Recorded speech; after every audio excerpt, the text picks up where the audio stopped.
Patria, damos inicio a la sesión. Tenemos cuenta. Hay cuenta, Presidenta. Primero, una comunicación del Senado Navarro en que reitera una solicitud que había hecho hace un tiempo de que se incorpore en la tabla de la comisión su proyecto sobre contrato especial de trabajadores brigadistas combatientes de incendios forestales. Luego tenemos una comunicación del secretario general del Senado que informa un acuerdo adoptado por los comités en el sentido que la nómina que acompaña de proyectos que tiene la Comisión de Trabajo respecto a temas relacionados con la mujer y la igualdad de género, que eso después lo podríamos ver, Presidenta, pero le doy mi opinión. Yo creo que todos estos proyectos corresponden a trabajo solamente, pero lo podemos ver después. Vamos a conversar aquí con la presidenta de la Comisión de Equidad de Género. Podemos verlo de acá también. Sí. También quería informar que ayer la sala acordó que el proyecto de sala cuna, luego que sea despachado por nuestra comisión, sea conocido por la Comisión de Educación y posteriormente por Hacienda. También quería informar a la comisión que también en comités se adoptó el acuerdo que durante la semana que incluye los días 5 a 8 de noviembre se suspende la actividad de comisiones para que trabaje la Comisión Especial Mixta. Del 5 al 8 de noviembre. De noviembre. También quería informar a la comisión que ayer, dentro del plazo establecido, llegó la indicación del Ejecutivo respecto del proyecto de contrato por obra faena, comparado que se le hizo llegar a todos los integrantes y que se verá en el momento oportuno. La idea es que veamos un ratito al final de la sesión que el senador Letelier está en comisión de presupuesto, pero que ahí podamos verla para ratificar la votación. Senadora, Laman también está lo mismo, ¿no? Está en Constitución. La cuenta, presidente. Muchas gracias. Bueno, hoy día vamos a continuar con las audiencias que teníamos en el proyecto de Sala Cuna Universal. Tuvimos una muy buena sesión el miércoles pasado y le agradecemos además, veía que Comunidad Mujer estaba también acompañándonos. Están... no la veía.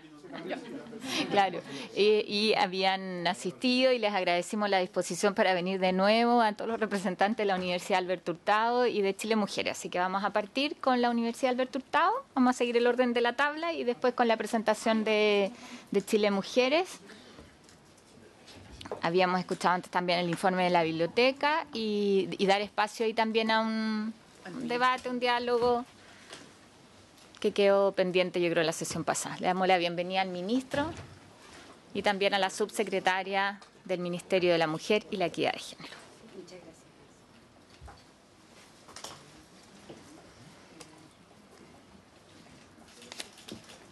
Va a hacer uso de la palabra Marta Manríquez, parece. Marta. Un segundito. No. ¿Nos cambiamos? Es que necesito yo.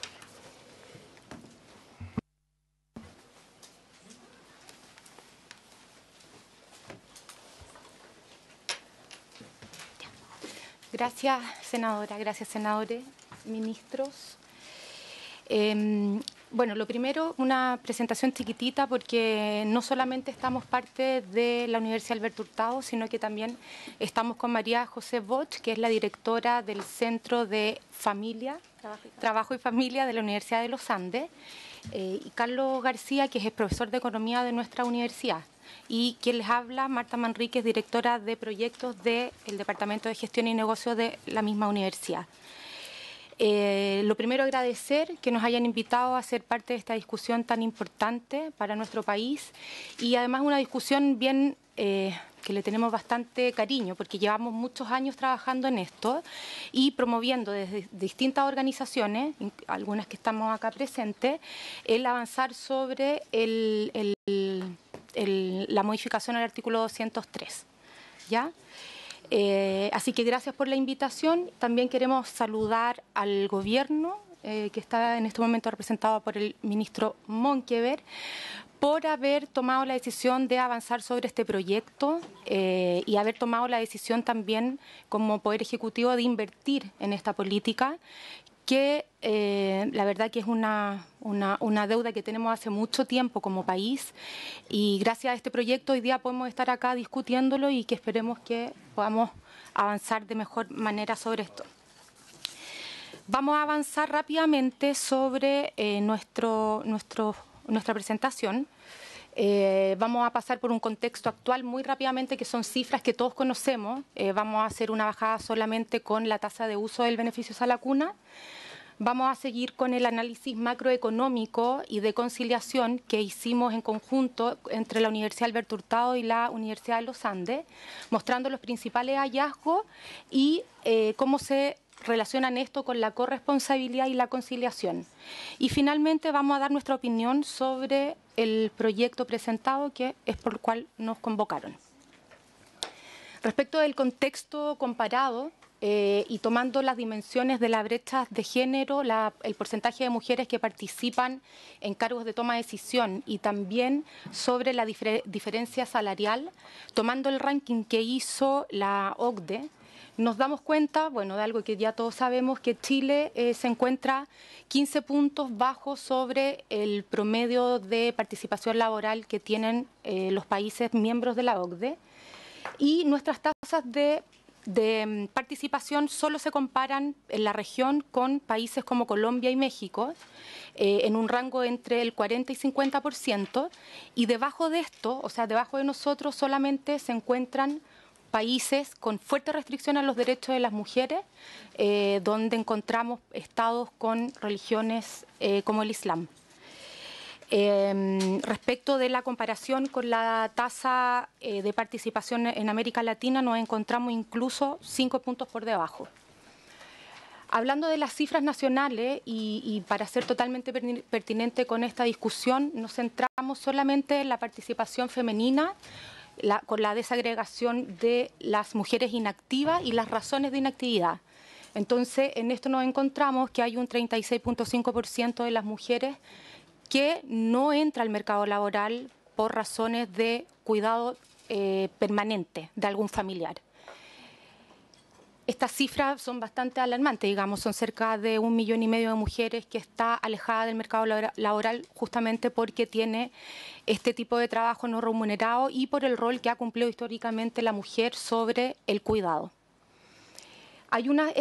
Estos son datos de la última encuesta de empleo del 2017.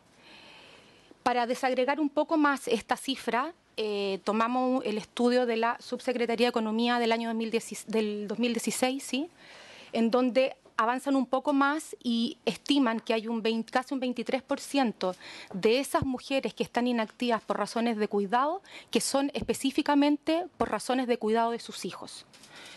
Entonces estamos hablando cerca de un universo de 320.000 mujeres que específicamente no están trabajando por no tener con quién dejar a sus hijos para entrar al mercado laboral.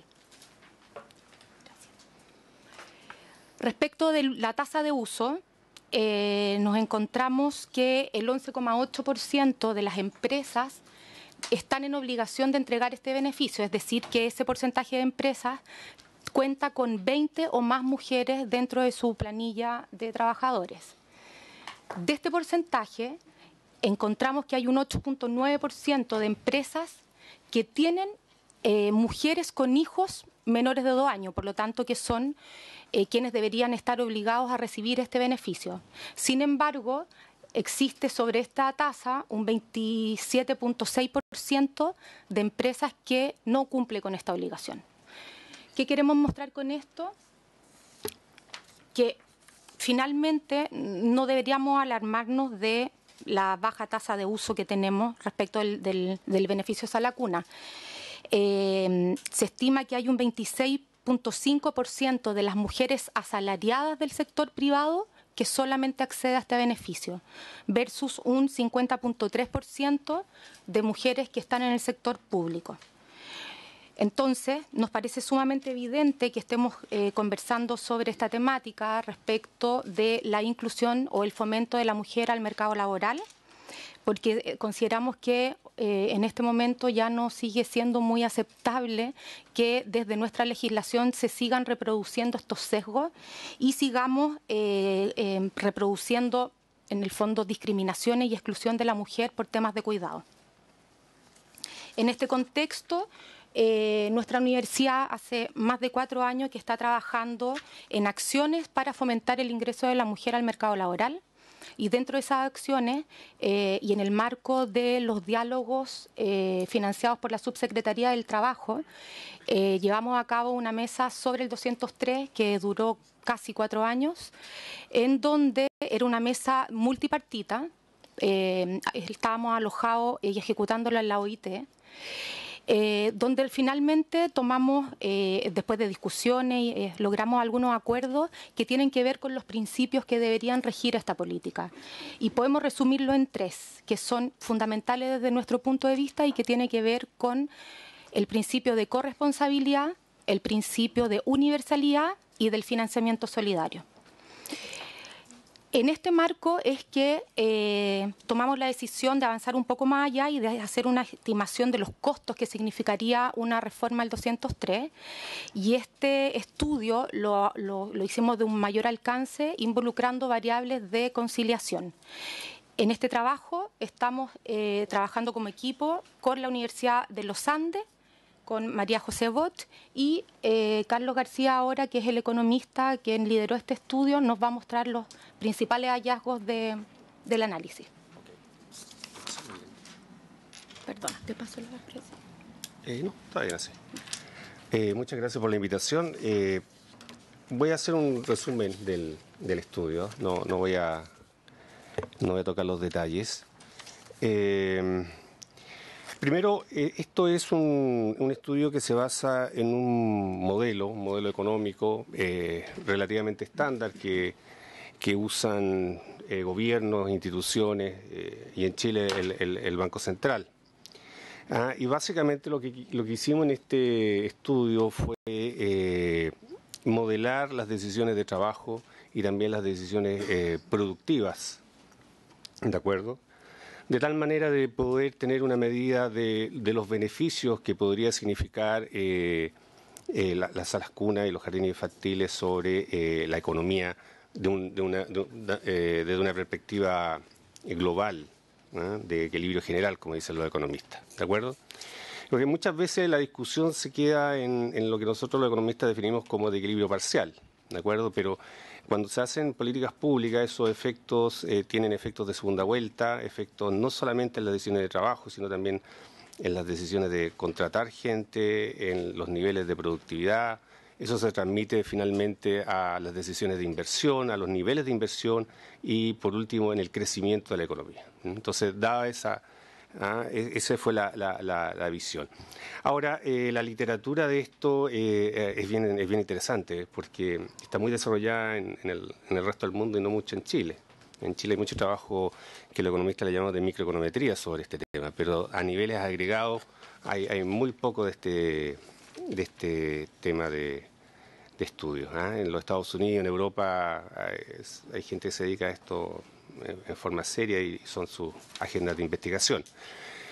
Bueno, dado ese contexto general, bueno, la otra cosa interesante, bueno, no interesante, pero un supuesto que es importante entender esto, que aquí no estamos analizando los efectos cognitivos, sino los efectos de crecimiento de largo plazo, sino son efectos más de corto y mediano plazo los que estamos midiendo. ¿De acuerdo? Existen muchos estudios donde dicen que los efectos cognitivos de los primeros 2 años tienen efectos positivos. Eso no lo estamos midiendo acá, sino que lo que estamos viendo acá, cuál sería el impacto a nivel agregado de estas decisiones de trabajo, cómo afectaría la oferta de trabajo de la familia y cómo esta conexión entre trabajo y familia produciría efectos sobre la productividad. ¿Ya? Ese es para tener claro el fenómeno. Aquí están los datos. Y están los detalles, no están acá en la presentación, pero estos números son sacados de fuentes oficiales, del INE, del censo del INE, de la OCDE, del Banco Central, y se pueden replicar fácilmente por cualquier persona. Hemos tratado de que los datos sean lo menos arbitrario posible, los supuestos también. Dado eso, se calcula la parte, a ver, para ser bien franco y bien honesto con esto, la parte costo no es tan complicado. La parte costo, básicamente existe un cálculo sobre la población de niños, sobre el costo promedio que podría costar, y ahí uno tiene el costo. Eso no tiene ninguna, digamos, magia. Lo más complicado, y en esto es estándar, es medir los beneficios de esta política, ¿de acuerdo? Y eso muchas veces los economistas, yo soy economista obviamente, nos quedamos siempre en el análisis de costo y no vemos los beneficios que pueden en esto, ¿de acuerdo? Ahora, para poder medir los beneficios se necesita obviamente que una estrategia cuantitativa, hay que introducir ecuaciones que no las voy a explicar acá, pero hay supuestos dentro de los análisis. Siempre hay supuestos y los beneficios y los resultados están sujetos a los supuestos. Dado eso, calculamos los beneficios de un aumento de una sola vez del servicio de salas cuna en los niveles que se establecen en el proyecto del gobierno. Y los números indican que básicamente si la reforma se hiciera bien, si se hiciera bajo patrones razonables, los beneficios superarían por mucho los costos de la reforma. Es decir, si la reforma se hace bien, la reforma se paga, ¿ya? Y uno de los principales resultados que encontramos, y esto es una cosa interesante, una cosa que yo creo que la tenemos que pensar bien, es que si bien es una política que está hecha para que la mujer entre al mercado laboral, a nivel de agregado, lo que nosotros encontramos es que el mayor impacto se da por la conexión de este efecto con la productividad en la economía. ¿De acuerdo? Es decir, no solamente basta con que entren mujeres al mercado laboral, sino que además entren de una cierta manera y que produzcan ciertos efectos sobre la forma en cómo se organiza la producción en la economía. ¿De acuerdo? Podemos discutir si los supuestos del modelo son buenos, son malos o son diferentes, pero lo más probable es que lleguemos a resultados donde los beneficios están muy por encima de los costos. Ese es básicamente el mensaje. Ahora, esto es una cosa muy interesante porque hay un resultado de la Comisión Nacional de Productividad sobre los trabajos que se podrían perder con la automatización, y habla de un 60%.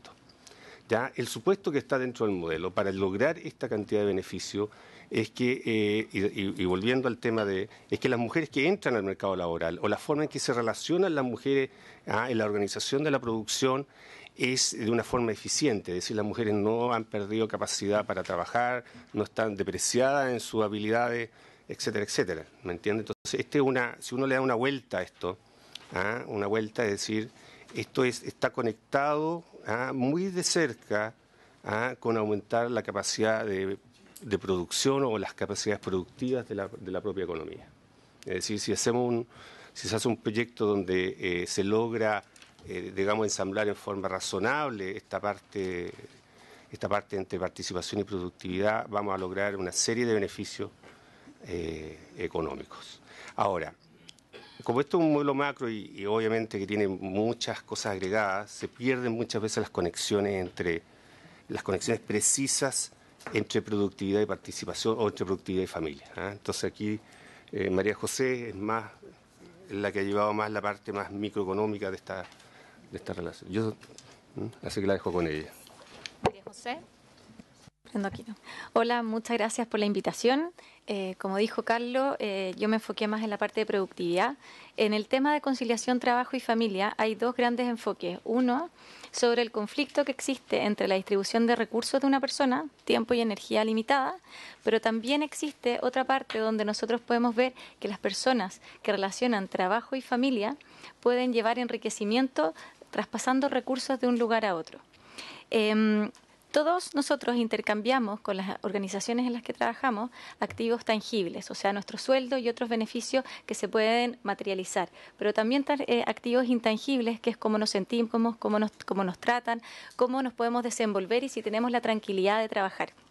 Es por eso que las personas que tienen más recursos llegan a ser más productivas y un recurso concreto es tener acceso a una sala cuna y al cuidado de los niños. Las personas que tengan esos recursos van a estar mejor. una persona que tiene apoyo social logra mejores resultados que una persona que no lo tiene, porque puede descansar y puede concentrarse en su trabajo y no estar preocupada de todo lo demás. Los recursos pueden venir de distintos lados. Nosotros podemos llevarlos desde las organizaciones, como organizaciones privadas, pero también pueden venir desde fuera. Estos efectos positivos están comprobados que mejoran el desempeño. Ahí está, perfecto. Las políticas, beneficios y servicios ayudan a disminuir esta tensión, este conflicto que existe entre la distribución de tiempo y energía entre trabajo y familia, y ayudan a realizar mejor los roles. También ayudan a optimizar el tiempo y a concentrarme mejor en el trabajo. Muchos efectos positivos de estimular la conciliación trabajo y familia ayudan, por ejemplo, a tener menos ausentismo, a tener menor intención de dejar la empresa, tienen índices mejores de salud, índices mejores de productividad y desempeño en sus trabajos puntuales y también en el desarrollo de trabajos en equipo, lo que impacta positivamente en los resultados de las organizaciones, y eso impacta finalmente a la productividad. También esta relación es bidireccional. Por una parte tenemos este conflicto de distribución, energía y tiempo, pero también podemos tener disminución cuando tenemos recursos, como una sala cuna. Disminuyen los conflictos, pero también aumenta el enriquecimiento, que es esta distribución de energía y de conocimientos que yo llevo del trabajo a la familia. Es por eso que es tan importante entregar este tipo de recursos para que todas las personas tengan acceso a ellas y no haya una discriminación de ellos. Eso es por la parte de productividad y de conciliación trabajo y familia.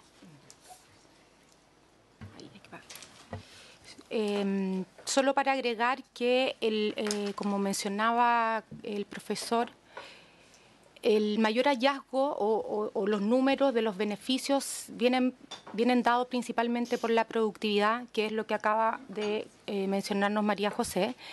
Y esto está dado porque se entiende que con todas estas condiciones que planteamos, las mamás, pero también los papás, deberíamos estar trabajando mucho más tranquilos, sabiendo que los hijos van a estar en algún lugar bien cuidado, con algún estándar que habrá que definir.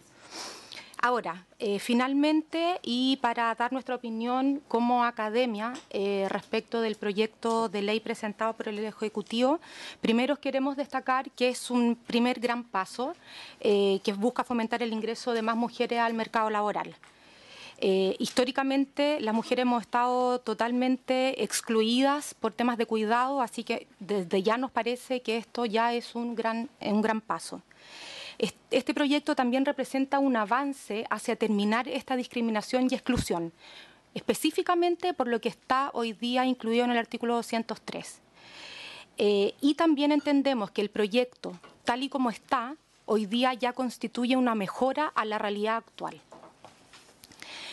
También hay que destacar que este proyecto incluye una población de mujeres que ha estado históricamente excluida, como son las mujeres independientes y las trabajadoras de casa particular.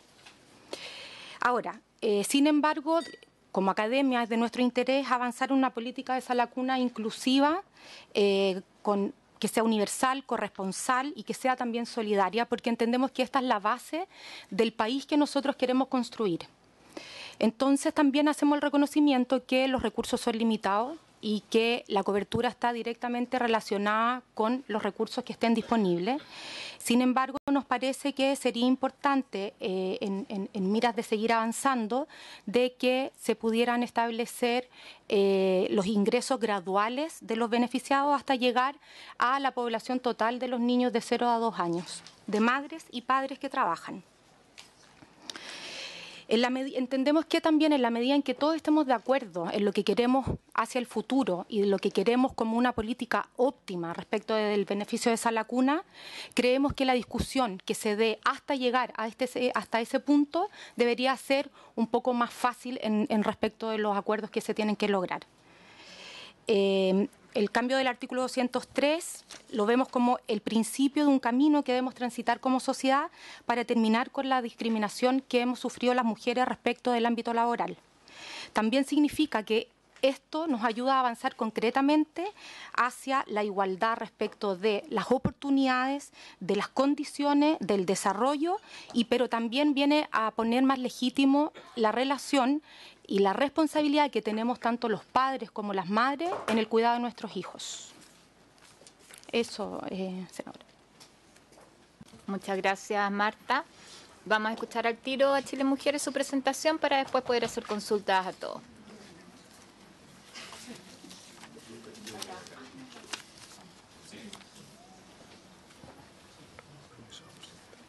Gracias. Está Verónica Campino, Francisca y Cristóbal Oneus. Ustedes ahí definen quién hace uso de la palabra.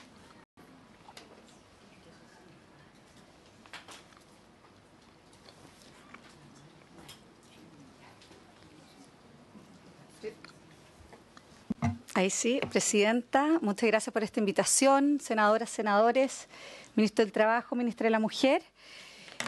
Muchas gracias por estar acá, por invitarnos nosotros acá a estar con ustedes hoy día. Primero quisiéramos destacar que esto es una demanda transversal por modificar la actual legislación en Sala Cuna.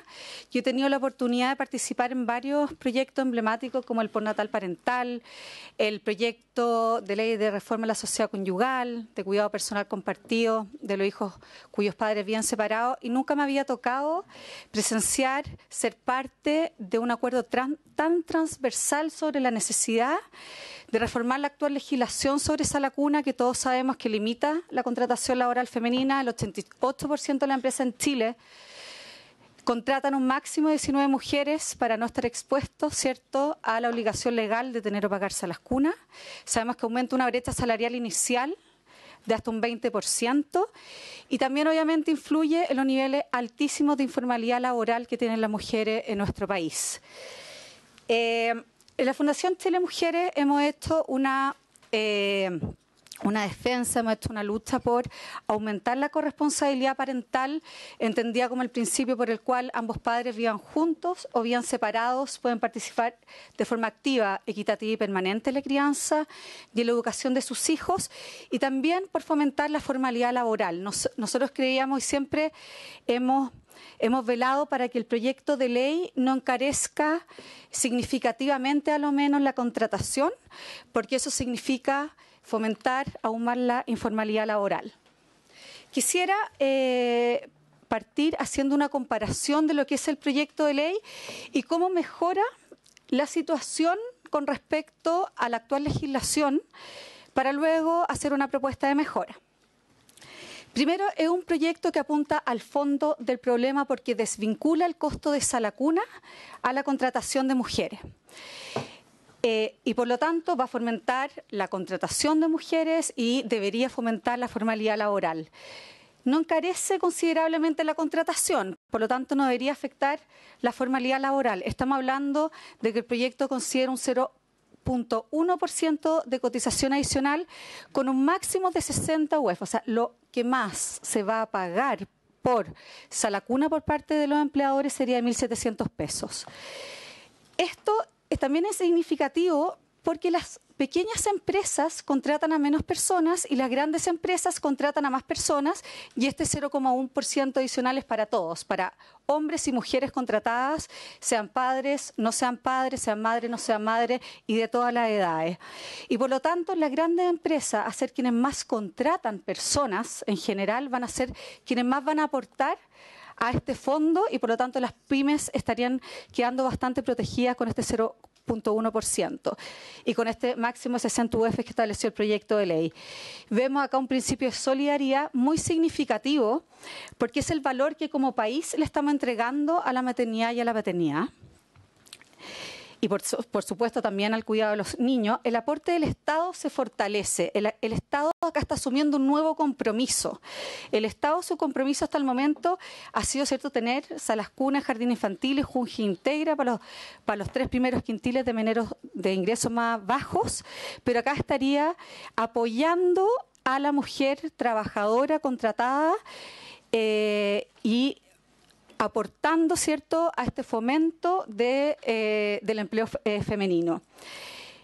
Extiende el derecho a todas las madres trabajadoras y además, o sea, ¿por qué? Porque hoy en día las mujeres que tienen derechos a la cuna son aquellas que trabajan en medianas o grandes empresas que pueden tener a 20 o más mujeres contratadas. Esto podría ser en una pequeña empresa, independiente de la cantidad de personas que estén contratadas. Además suma a las mujeres independientes y a la trabajadora de casa particular. Por lo tanto, se extiende a todas las mujeres trabajadoras del país. Fortalece la equidad salarial al desvincular el coste de la cuna a la contratación de mujeres y además aumenta la ayuda económica a las familias. Establece 2 matrículas, una por año, que no contempla la actual legislación de forma expresa.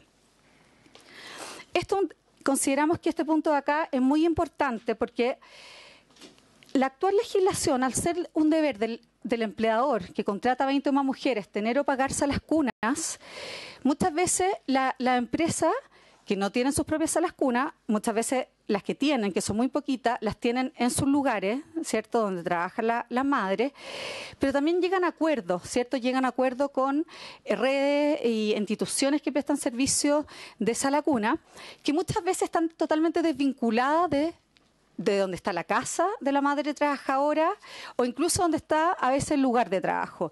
Y por eso creemos que es un gran aporte del proyecto de ley que este derecho pase a ser de la madre.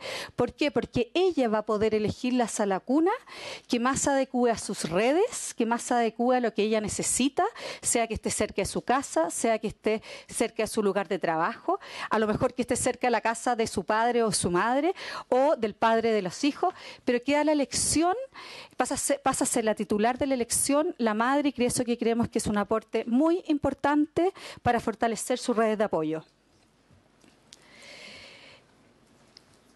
Si bien esto no es un derecho de sala cuna para padres y madres trabajadores, porque la esencia y la matriz de este proyecto de ley es apoyar a las mujeres que trabajan, a las madres que trabajan, se fortalece la corresponsabilidad parental con respecto a la actual ley. La actual ley dice que existe el derecho, el padre tiene derecho a sala cuna si es que la madre muere o tiene el cuidado personal decretado judicialmente. Lo amplían 3 aspectos el derecho al padre, este proyecto de ley. En caso, habla el proyecto de tener el cuidado exclusivo, por lo tanto entendemos que no habiendo decreto judicial de por medio, cuando hace uso del postnatal parental, el padre también tendría derechos a la cuna, y cuando hace usó el derecho cuando la madre, que tiene derecho a él, se lo cede. Ahora, creemos que este proyecto, si bien destacamos todos los avances que este proyecto significan con respecto a la actual legislación, creemos que se puede fortalecer.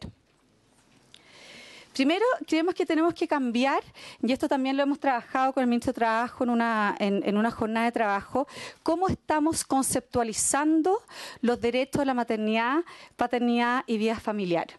Creemos que antes que decir que la madre titular del derecho a la cuna, podríamos establecer no solamente el derecho a la cuna, sino el derecho a alimentar al hijo menor de 2 años, también el derecho al postnatal parental, también el derecho a cuidar a los hijos enfermos, en una primera instancia que sean ellos quienes se ponen de acuerdo de quién ejercerán ese derecho. Creo que tiene que haber un acuerdo previo entre padre y madre y siempre, obviamente, no afectando ni los derechos adquiridos de las mujeres y que haya, obviamente, una norma supletoria en caso de que no haya acuerdo o nada se diga. Y en ese caso, creemos que, obviamente, en ese caso debería corresponder a la madre. También para no afectar los derechos adquiridos, este derecho tiene que corresponder, obviamente, y así lo establece el proyecto de ley, a la madre cuando sea ella solamente la que reúne los requisitos para poder acceder, o sea, cuando solamente ella tenga contrato de trabajo, cuando sea la independiente con las cotizaciones al día para tener este derecho, etcétera. Y también creo que tenemos que hacer una precisión en el proyecto de ley cuando los padres viven juntos y cuando los padres viven separados. Porque como sabemos, desde el año 2014, Presidenta, si no me equivoco, existe el cuidado personal compartido de los hijos cuyos padres viven separados, que ellos pueden acordar. Y ese es un punto que el proyecto de ley no está contemplando y que creemos que puede haber un vacío legal.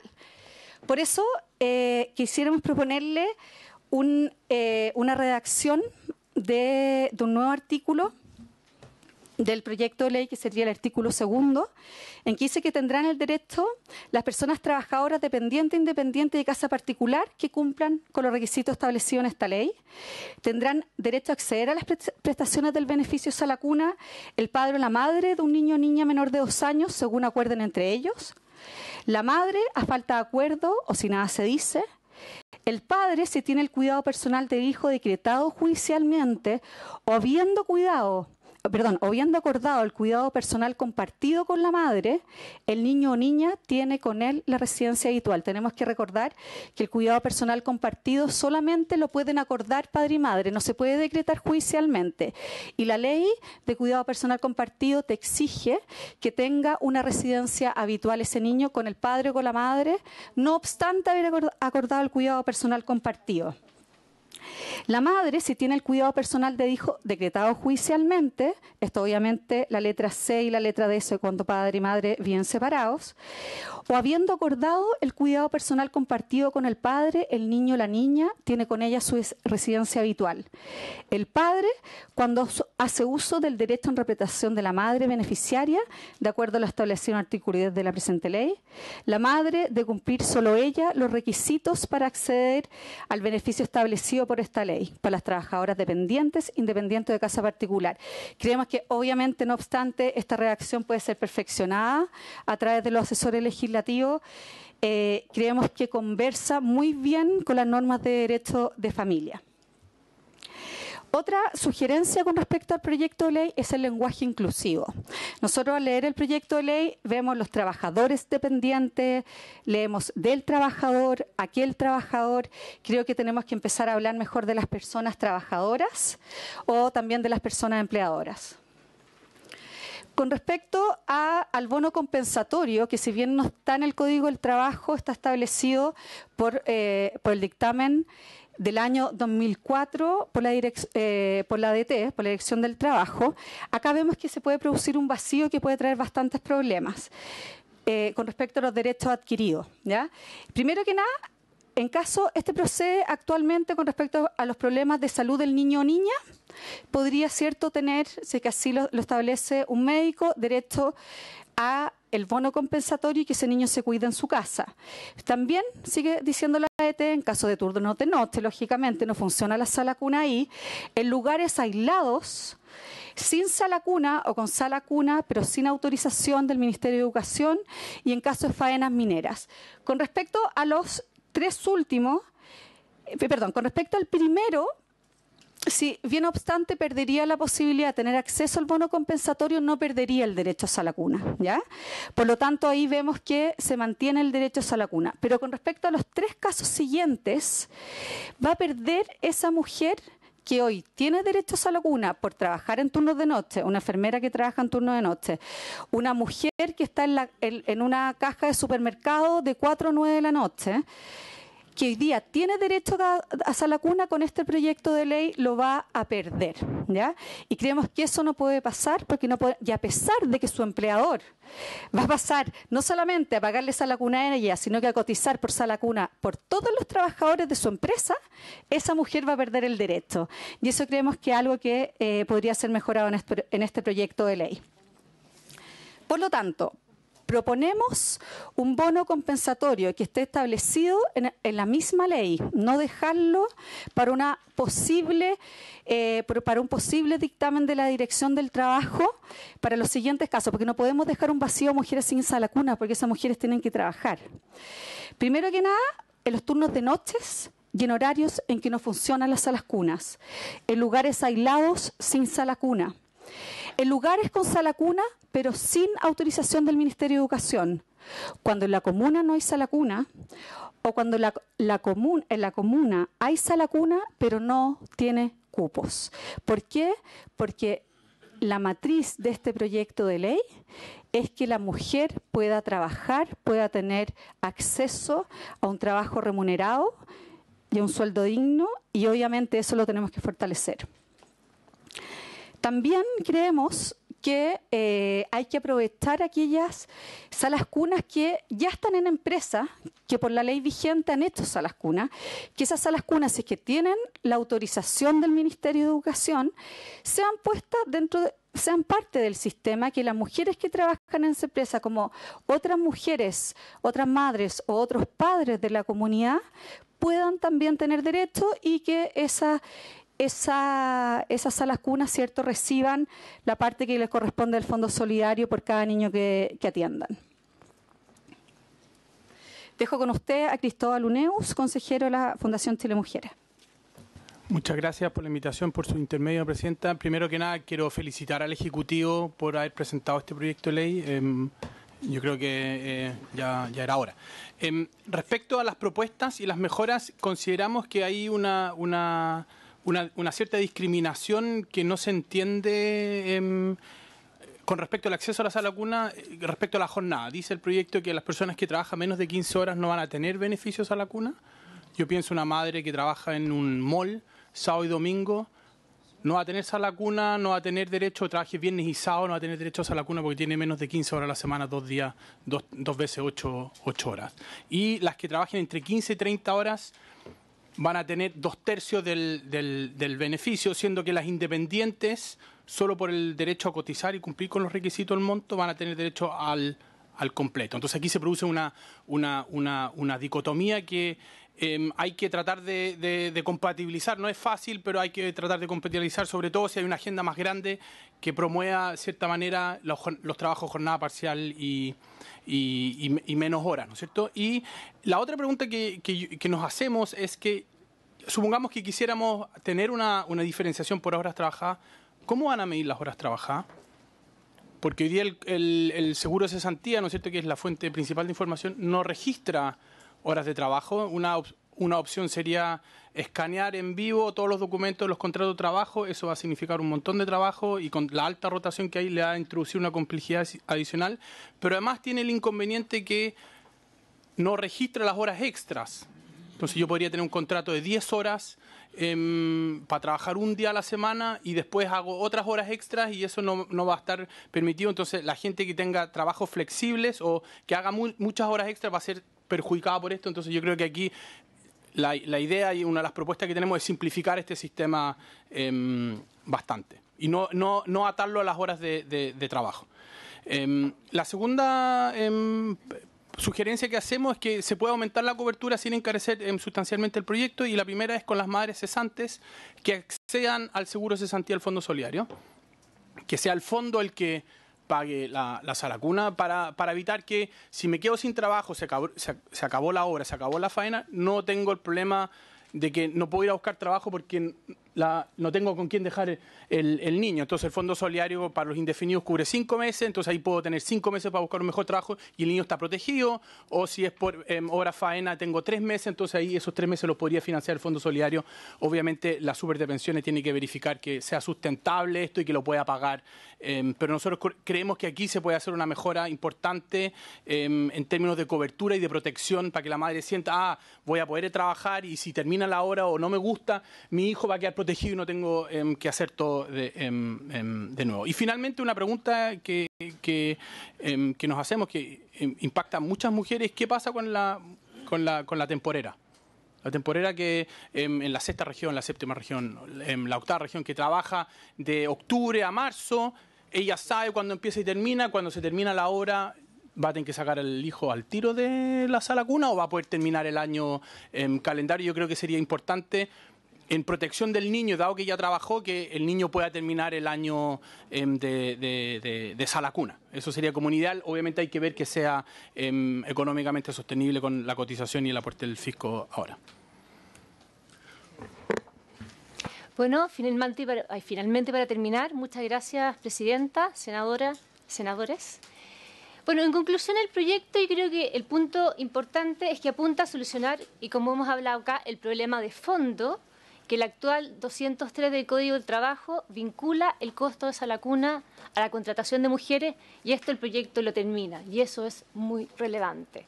Y eso ayuda a favorecer la igualdad salarial, la contratación y la formalidad la contratación y formalidad laboral de mujeres. No se encarece sustancialmente la contratación, pues solo el 0.1% es la cotización con un tope. Las grandes empresas serían las que más, al ser las que más contratan, las que más aportan, aumenta la ayuda económica a las familias, también creemos que es relevante. Como dijo Francisca, también aquí la elección pasa de la persona empleadora a la persona trabajadora, pudiendo así adecuarse a su realidad y a sus redes de apoyo. Y aquí aumenta la corresponsabilidad parental al extender al padre el beneficio ante nuevas situaciones. Estamos hablando del actual proyecto. Creemos que es beneficioso. Y finalmente creemos que este proyecto podría ser mejorado si el derecho sea en primer lugar de padre o madre, según ellos lo acuerden, para fortalecer la corresponsabilidad parental que, como se conversó aquí, es tan necesaria para nuestro país. También fortalecer el lenguaje inclusivo. Bueno, contemplar el bono compensatorio para no afectar a aquellas mujeres que perderían derechos adquiridos. Bueno, también plantear la posibilidad de sumarse a las cunas de empresas con autorización para que también las personas de esa empresa que tiene esa cuna y las comunidades puedan acceder. Un poco estoy diciéndolo los mismos, después que tampoco se discrimine a las personas que trabajen a jornada parcial y también aumentar la cobertura si las madres quedan cesantes, porque eso, como dijo Cristóbal, es un punto relevante. Bueno, y finalmente, más allá de todas las cifras que se hablaron hoy, sabemos que en Chile solo 3 de cada 10 personas que cuentan con ingreso autónomo son mujeres. Ellas no pueden seguir esperando, porque esto no es solamente un tema de oportunidades, es un tema de dignidad y de libertad para ellos, así que por eso agradecemos este proyecto y ojalá que vea la luz en un corto plazo. Muchas gracias. Muchas gracias, Verónica, bueno, a todos los integrantes del equipo de Chile Mujeres. Y ambos, también a la Universidad Alberto Hurtado, a la Universidad de los Andes, o sea, todo el equipo. Yo lo decía en la sesión pasada, que me ha tocado estar varias veces, yo creo que la senadora Muñoz también en particular en estos temas, que hemos seguido a otros senadores, nos ha tocado estar por años acompañándolas y se valora eso, la capacidad de llevar a números, que es un esfuerzo súper serio, en eso les vamos a pedir más detalles del estudio para poder entregarlo también a los senadores y también los aportes que han hecho a temas que quedan pendientes para mejorar el proyecto. Yo creo que son muy oportunos tanto las preguntas como también el poder entregarnos propuestas para abordarlo. Yo no sé si sobre eso, saludamos también a la ministra que se incorporó, ¿quiere el Ejecutivo hacer quiere hacer algún comentario o más bien damos paso nosotros a algunas consultas? ¿Mm? ¿Al final? ¿Sí? Avancemos. Ustedes si quieren. Después de... Senadora, ¿no? Yo solamente un comentario. Recibo de muy buena manera la propuesta alternativa que tienen algunos artículos. Creo que algunos de nosotros hemos estado pensando también en cómo hacerlo más universal, más inclusivo y más justo para todo el universo de madres y cómo esto beneficia realmente a los niños y a las niñas, por cierto a las madres, pero que esto recae en un beneficio directo a los hijos y las hijas de los trabajadores. Yo solo, Presidenta, hacer una reflexión general en el sentido de que yo entiendo, por cierto, que en la medida que hay un acceso a Salacuna en las condiciones que propone el proyecto del Gobierno y con las modificaciones que podamos incorporar, se van debilitando las barreras de la participación de la mujer en el mercado de trabajo. No me queda tan claro, y yo lo tomaría con un poquito de calma para no crear expectativas en las mujeres trabajadoras y en los hombres trabajadores, pero particularmente en las mujeres, que esto automáticamente trae un aumento de los ingresos y que vamos a avanzar en la brecha, en ir cerrando y disminuyendo la brecha salarial entre hombres y mujeres. Porque, claro, muy bien decía el señor economista, que esto trae un impacto en la productividad, en las inversiones, pero ¿qué tanto impacto trae de beneficio a los niveles remuneracionales de las mujeres, donde hay un sesgo cultural fuerte? Quizás es más fuerte que las dinámicas económicas de repente, productivas. Entonces eso yo lo tomaría como un poco, sí, por cierto, entusiasmado, porque esto va a aumentar la participación de las mujeres en el mercado de trabajo, porque el cuidado de los niños es un problema, es un nudo, pero no sé si esto tiene un impacto en la brecha salarial hombre-mujer. Eso yo lo tomaría como con un poquito más de calma para no crear la expectativa de que dejo a mi niño, a mi niña en el jardín, voy a ir a trabajar y voy a tener buenas remuneraciones. Yo creo que eso va por otro carril. Eso, Presidenta.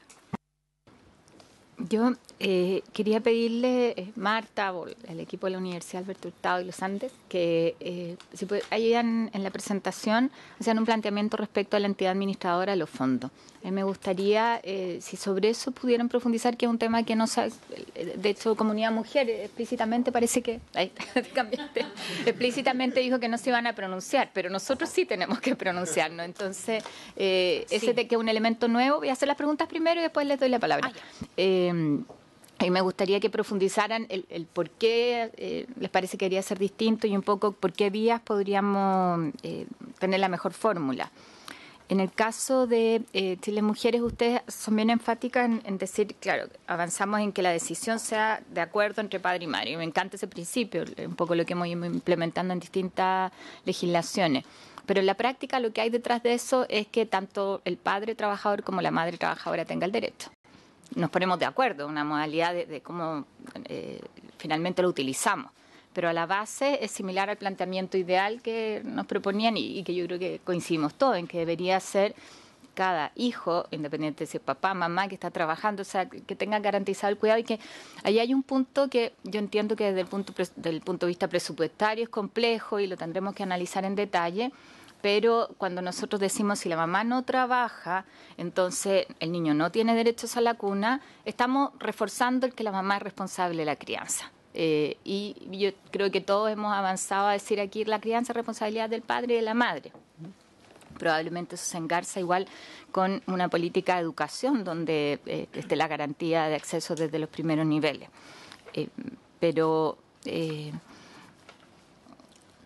les planteo eso porque creo que en el fondo yo no veo mucho la diferencia. Por eso se los pregunto. De decir que sea para padres y sea para madre, indistintamente si la madre trabaja, nos ponemos de acuerdo en el planteamiento que ustedes hacen. Me pareció al principio que era como un planteamiento intermedio, pero creo que en la práctica más bien significa lo mismo en términos de cupos que tienen que haber y de financiamiento. Sí, quizá yo pueda haber entendido mal el planteamiento, por eso se los pregunto. Y me parece súper interesante el planteamiento que hacen respecto de las mujeres que quedan cesantes. Entonces quizá esa es más bien una pregunta al Ejecutivo de cómo lo aborda el proyecto. ¿Qué pasa con mujeres temporeras? ¿Qué pasa con la continuidad del cuidado del niño si es que la mujer queda cesante? La mujer o en el caso de que sea el padre el que está haciendo el uso. O sea, la mujer en realidad en el planteamiento del proyecto. Y una pregunta para los 3 centros de estudio. Aquí hay un monto propuesto para pagar. ¿Ya? Ese monto yo me imagino que el gobierno lo calcula en base a un estudio de cuánto significa, un poco más alto que lo que se le paga a la Junta Integra. Y no sé si ustedes tienen antecedentes de cuántas salas cunas se pueden financiar, efectivamente, cuántas quedan dentro para ser elegibles sin un copago.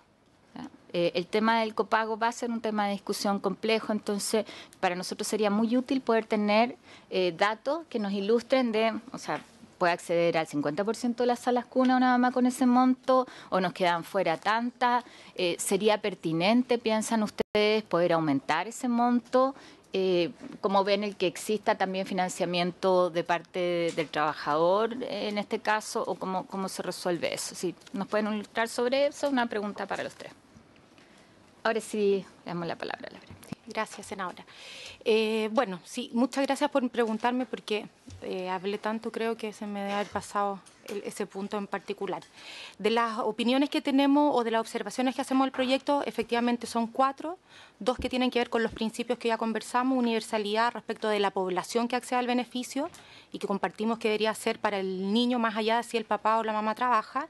el tema de la corresponsabilidad, que tiene que ver con esto de incluir al padre en la responsabilidad de cuidado, y dos que son más del punto operacional. Y aquí es donde nosotros hacemos una distinción, o más bien invitamos a que se analice de una manera más profunda el agente o la entidad que va a hacer la administración de este beneficio.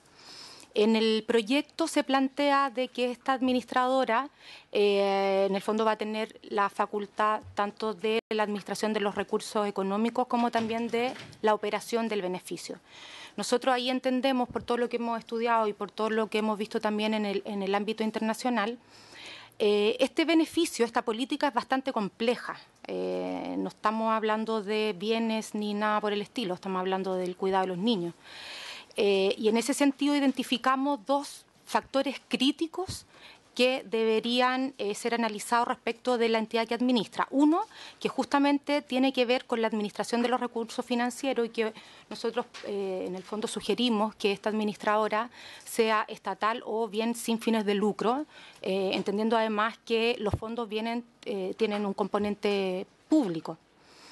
Y por el otro lado, la operación del beneficio, que tiene más que ver con la red de Salacuna, que aprovecho de decir que nos parece muy bueno que se haga una integración de la red tanto del sistema público como privado, y que es resorte de otro tipo de administraciones y que son más complejas respecto de tener bases de datos, de dar cuenta de temas de asistencia, de llevar cupos, asistencia, etcétera. Pero además entendemos que esta visualización, o al menos el análisis separado de estas dos funciones, nos permiten mirar mucho más simplemente que también existirían al menos o a lo menos dos entidades diferentes que supervisen esta política. Por un lado, lo que tiene que ver con una supervisión de temas de recursos, transparencia, gestión de presupuesto, etcétera, y otra que tiene que ver con la operación del beneficio y que en este proyecto de Sala Cuna está de cara de la red de las salas cuna. Y en ese sentido nosotros hacemos un reconocimiento a las instituciones que están creadas para esos fines, como son la Subsecretaría y la Superintendencia de Educación Parvularia. Solo para contestar la pregunta de la senadora Adriana Muñoz respecto del tema de los salarios, le voy a dar la palabra a Carlos, y que también creo que podríamos hablar sobre el tema del fondo de la cobertura. Sí, en un minuto el tema de la cobertura, y enlazamos con su pregunta. A ver, no tenemos cálculo exacto, pero a ver, las mediciones del beneficio se hicieron comparando la matrícula actual versus una matrícula objetivo que era de la OCDE. Y en eso significaba un aumento de los servicios de Sala Cuna de un 65%, es decir, es un aumento sustancial, no es un esfuerzo menor.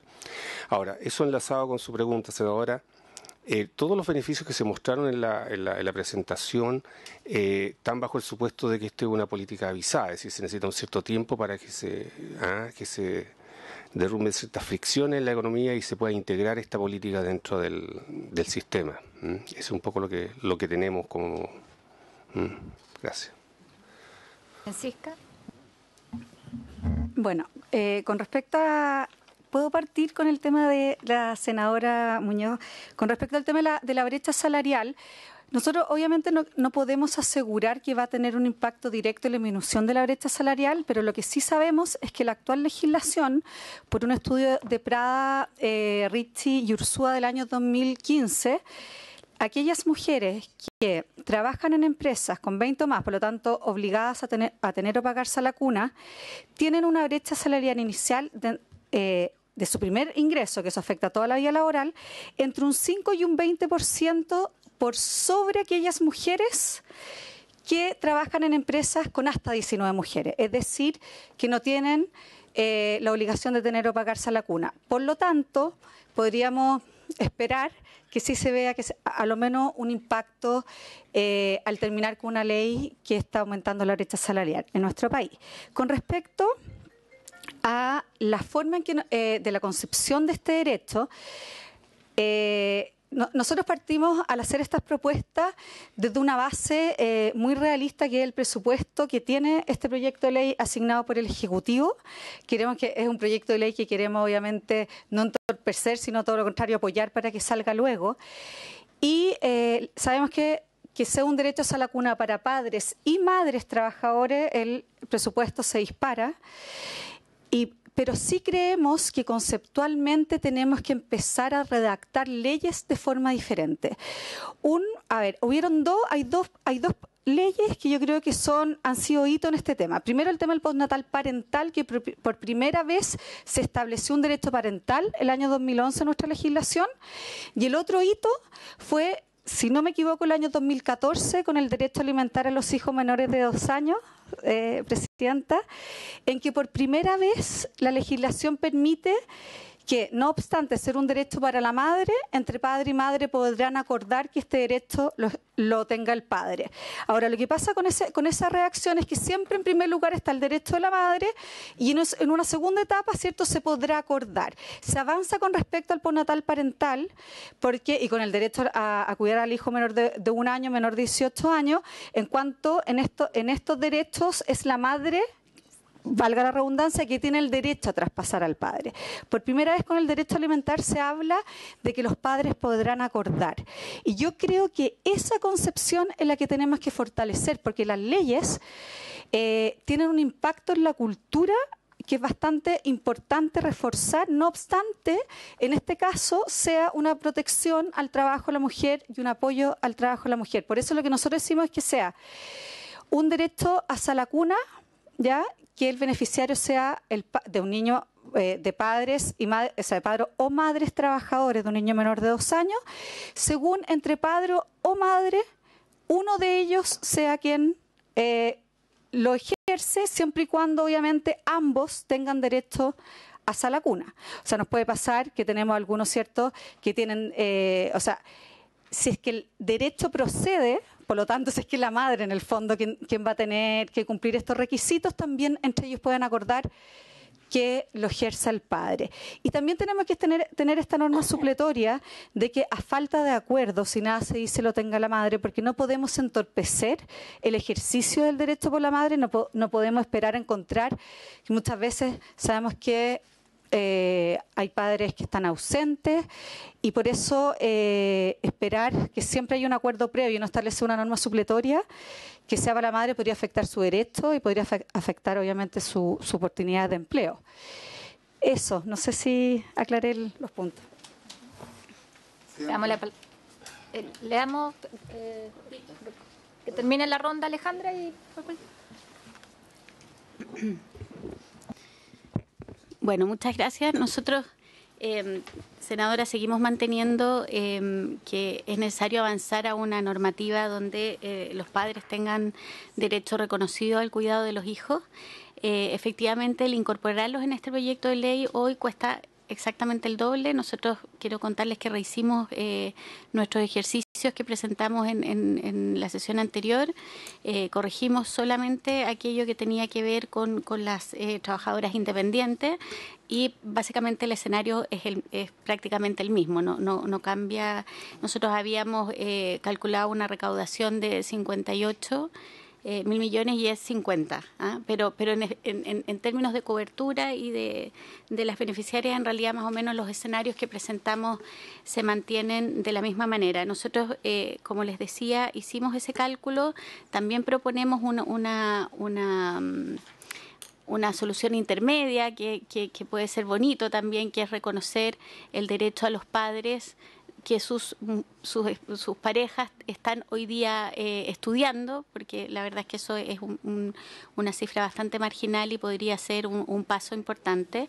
Y también lo que propone Chile Mujeres está muy bien, pero nosotros creemos que de repente el beneficio para los padres podría ser progresivo en el tiempo, no necesariamente de manera inmediata, pero ya empezar a ponernos de verdad en la ruta de de los países desarrollados, cómo ellos han construido sus políticas de corresponsabilidad. Respecto al tema de la sala cuna, la verdad es que quiero aprovechar de decir de la provisión que nos faltan datos, o sea, en todos los datos de Junge Integra, la verdad es que no hay datos disponibles para que podamos hacer un cálculo más preciso respecto al tema. Nosotros sí hicimos un esfuerzo en nuestros cálculos de poder despejar quiénes eran los niños menores de 2 años que estaban cubiertos por el Chile Crece Contigo, pero la verdad es que para hacer cálculos más sofisticados se requiere mayor información y quizás esta también podría ser una oportunidad de pensar de qué manera se recoge de manera mucho más precisa la matrícula de salas cunas, en el fondo las tasas de asistencia a través de un tipo de registro que hoy día no existe en el sistema. Y entonces, bueno, básicamente decirles que ya reemplazamos la presentación, así que hoy día, en este minuto, tienen ustedes a disposición nuestra presentación con los cálculos actualizados. Muchas gracias. Senador Durán. Gracias, presidenta. Solo complementar la consulta que usted le hizo al señor ministro, a la señora ministra, en relación a las trabajadoras temporeras por hora, o las personas que quedan cesantes. Quisiera también complementar si existe la disponibilidad del bono compensatorio para aquellas trabajadoras en turnos de noche, lugares aislados sin sala cuna, o lugares con sala cuna que no tienen autorización del Mineduc. Es decir, complementar las dos consultas, si finalmente el Ejecutivo tiene considerado esas dos instancias. Ministro, ministra, ¿ustedes se ponen de acuerdo? Las mujeres primero. Gracias, presidenta. Bueno, para nosotros, tanto para el ministro del Trabajo como para nosotros desde el Gobierno, es muy importante escuchar las opiniones de los especialistas y las instituciones que tienen especial relevancia en esta materia. Tanto en la sesión pasada como en esta sesión nosotros hemos recogido una serie de observaciones que se han hecho al proyecto de ley. Sabemos que este es un proyecto de ley que aun cuando puede concitar bastante apoyo en términos de lo que está proponiendo, también hay muchas diferencias respecto de cómo implementarlo. Lo que sí yo quisiera destacar, presidenta, si usted me permite, especialmente a partir de las exposiciones que se han hecho hoy día, es que sí hay un reconocimiento de que es un paso que tenemos que dar, un paso hacia adelante. Un primer paso, desde luego, es la política de la sala cuna pública, la implementación de los jardines Integra, Junge, en fin, pero este es un primer gran paso en una materia que ya lo hemos dicho en varias ocasiones anteriores, que se arrastra desde hace un siglo exactamente en el Código del Trabajo y que afecta particularmente a las mujeres. En segundo lugar, también me gustaría muchísimo, si usted me permite, insistir en lo que aquí se ha planteado respecto que tiene un impacto importante en las oportunidades económicas de las mujeres, puntualmente en la empleabilidad de las mujeres. Tenemos que recordar que más de la mitad de las mujeres en edad de trabajar está fuera del mercado laboral. Estamos recién en el 48% de participación laboral femenina. Eso significa un detrimento muy sustancial y algo muy incoherente además con un país como Chile, que también es líder en desarrollo social y económico. Entonces hay una incoherencia ahí que nosotros como país tenemos que resolver. Respecto de la brecha, efectivamente no sabemos qué tan rápido puede impactar, va a impactar de todas maneras, pero sí podemos decir con total claridad que si se aprobara este proyecto de ley y se convirtiera en ley, se cae definitivamente, y este es un dato concreto, una de las reiteradas justificaciones que se hacen del menor pago a las mujeres. Hay un componente cultural, desde luego, pero hay también un componente que muchas veces las organizaciones de empleadores, de empresarios mencionan, que es el mayor costo que tiene emplear a una mujer. Y este es prácticamente casi el único derecho que está asociado exclusivamente a las mujeres. Por tanto, no sabemos cuánto se demora, pero sí sabemos que se cae laboralmente, socialmente, económicamente, uno de los factores más importantes que son con los que normalmente se justifica parte de la brecha. También quisiera aprovechar, y a propósito del informe que acaba de publicar la Superintendencia de Pensiones, también plantear el impacto que podría tener este proyecto, esta ley, de implementarse en las pensiones de las mujeres, considerando que el informe de la superintendencia dice, ¿verdad?, que en promedio el monto de las pensiones de las mujeres es más, incluso un 30% menor que el monto de los hombres, y eso tiene que ver justamente con la precariedad laboral, con el ingreso y la salida permanente y constante del mercado laboral por razones asociadas a la maternidad, etcétera. No, yo por lo menos como ministra, y para conversarlo posteriormente con el ministro, nos llevamos varias inquietudes. Se ha planteado aquí en reiteradas oportunidades de qué manera incorporar con mayor presencia, con mayor fuerza al padre, tanto si viven juntos como si no viven. Me parece muy pertinente lo que ha planteado aquí Chile Mujeres respecto de revisar cuál es el alcance para el ejercicio del derecho en el caso del cuidado compartido, de acuerdo a la nueva legislación. Nos quedamos pendientes con el caso nos quedamos con la tarea respecto del bono compensatorio y con otras materias que se han estado reiterando aquí. Eso nada más, muchas gracias. Gracias, ministra. Ministro. Muchas gracias. Perdón. Me sumo a los agradecimientos por los aportes. Además se nota que le han metido varias horas de análisis al proyecto y eso se agradece mucho. Siempre 10 ojos es más que 2 o 4, así que créanme que les vamos a acoger con la mejor disposición muchas de sus propuestas. Quisiera 6 puntos que ustedes tocaron. ¿Por qué nosotros optamos por este sistema de administración de recaudación y administración? Básicamente porque estamos manteniendo un sistema que ha sido exitoso actualmente y que tiene cierta similitud en las funciones. Me estoy refiriendo al sistema de seguro de cesantía, a la ley sana. En ambos casos son entidades privadas, licitadas, que se les fija por ley el monto máximo de cobro, de cuánto cobran por administrar este fondo. Se licitan y en esta licitación pueden ser, insisto, entidades privadas como puede ser también entidades públicas las que puedan participar, con o sin fines de lucro, por supuesto. En el caso tanto del seguro de cesantía con la ley sana, las entidades que ganaron la licitación son entidades privadas, no pueden cobrar lo que quieran, está limitado en la ley. Y lo que sí están supervisadas por una entidad pública, que en este caso es la super de AFP. Pudo haber sido la super de Seguridad Social, optamos por ser la super de AFP precisamente para captar toda su experiencia en términos de lo que ya están haciendo con el seguro de cesantía. Ahora, la operación es exactamente la misma. Recaudación, son los que recaudan, como se hace con el seguro de cesantía, con montos absolutamente mucho más elevados en el seguro de cesantía. Esto es una cosa muy pequeña al lado de lo que hace el seguro de cesantía. Pero aquí se recauda, aquí se fija que se verifiquen las condiciones para acceder al beneficio. Aquí, por ejemplo, se va a presentar un contrato de trabajo, la administración del fondo va a verificar que el contrato se le presente, que el certificado de nacimiento acredite que el niño es menor de 2 años y se paga. No tiene nada que ver la administración del fondo con velar por la calidad del servicio que se entrega, por la salacuna que se entrega, que eso es obviamente materia de la super de los dependientes del Ministerio de Educación. Aquí es la administración del fondo y, como les digo, la supervisión, la sanción, el control, la fiscalización depende de la super de AFP, que es una entidad pública.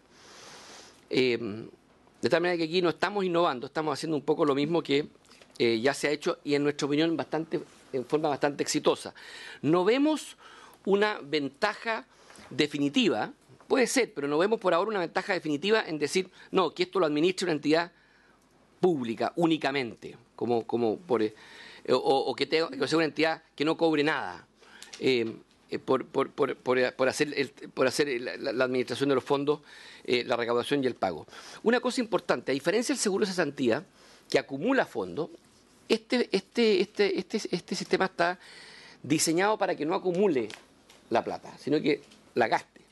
Por eso que ustedes ven que el compromiso del Estado, que faltando plata el Estado pone la diferencia. Precisamente no queremos que se produzca esta acumulación en el evento que la demanda estimada sea superior a la efectiva y por tanto no está el tema de la inversión de los fondos, que sí ocurre un poco con el seguro de cesantía. Aquí este fondo debería ser mucho más fluido, mucho más líquido y fluido que el seguro de cesantía.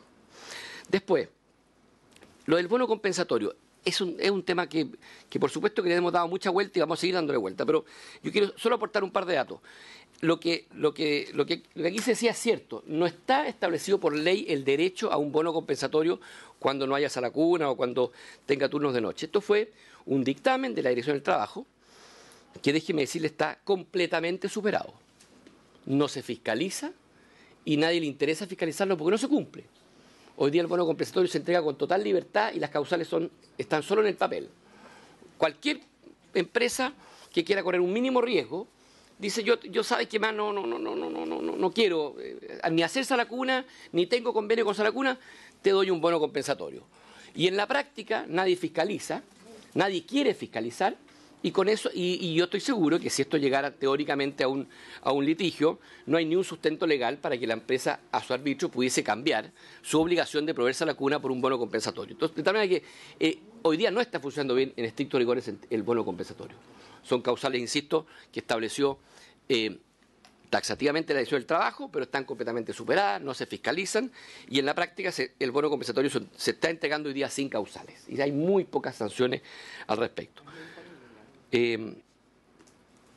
Ahora, ¿cuál es el riesgo de decir, oiga, me imagino que ustedes se dan cuenta de decir, si yo cotizo un 0,1% que tenga con plena libertad el derecho a tener un bono compensatorio? Es que siento que de alguna forma, si lo hacemos mal, se desvirtúa esto, porque evidentemente que nosotros creemos y hemos estimado que la demanda por bono compensatorio sería muy superior a la demanda por sala cuna.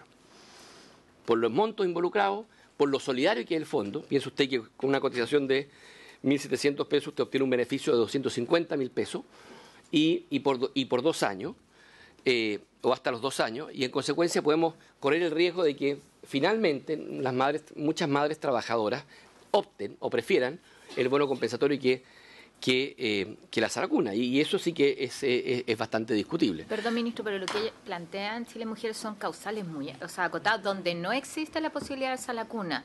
Pero yo creo que ese es un punto que vamos a tener que abordar. Por supuesto, por supuesto. No, yo partí diciendo que... Si son jornadas nocturnas. Por supuesto, yo partí diciendo que podemos analizar las causales, solo que como quiero aportar el antecedente que hoy día, habiendo esas causales, se vulneran con una facilidad impresionante y no existen en la práctica esas causales. Y además, señalar que las coberturas son hoy día comunas donde no hay salacunas, son 10 en Chile, incluida la Antártida. De tal manera que analicémoslo en profundidad, pero que no vaya a ser que el remedio salga mucho más grave que la enfermedad y se nos desencadene una demanda completamente distinta por bono compensatorio y muy superior a lo que es la demanda por la sala cuna. Eso es todo lo que quiero señalar al respecto. Y finalmente, recojo muy bien la propuesta que nos hace también Cristóbal Uneus, de Fundación Chile Mujeres. Por Dios, ministro. Por Dios. No, yo sabía que decía Cristóbal, no sabía si era por la Fundación. Nosotros hemos hecho la estimación de cuánto afecta la sustentabilidad del fondo el establecer, así como la presidenta Bachelet presentó un proyecto que es muy probable que nosotros estamos evaluando seriamente, recoger lo que es el seguro de lagunas previsionales, incluir ahí la idea que usted nos ha planteado, que este seguro implique también la cotización de sala cuna. No es algo que hemos analizado en detalle, pero creo que es perfectamente posible. Por el monto involucrado, más bien tiendo a pensar de que no afecta la sustentabilidad del fondo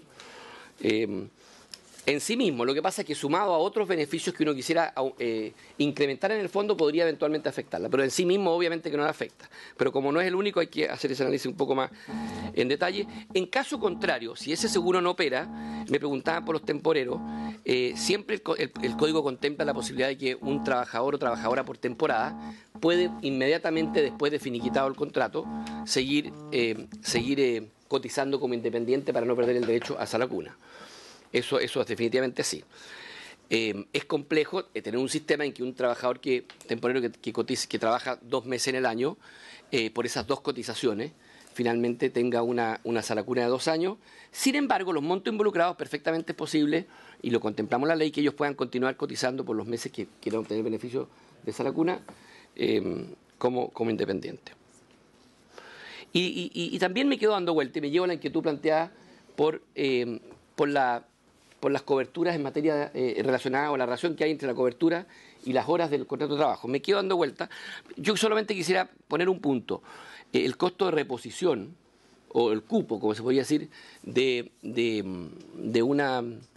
en una sala cuna, cuando yo llevo al niño por un tercio de jornada, es muy alto. Entonces, si uno no le pone el límite, podríamos tener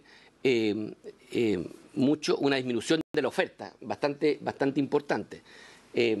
Porque si yo trabajo 10 horas diarias y tengo como beneficios a la cuna un tercio de jornada en la mañana, la sala cuna lo más probable es que me diga: ¿sabe qué más? Mis cupos, yo no le puedo ofrecer a usted la misma cantidad de cupos, porque no tengo cómo. Al final el niño me va a ocupar el cupo completo del día completo. Entonces, en esto nosotros hemos sido súper cautos en generar el beneficio, pero que vaya a la mano con la oferta.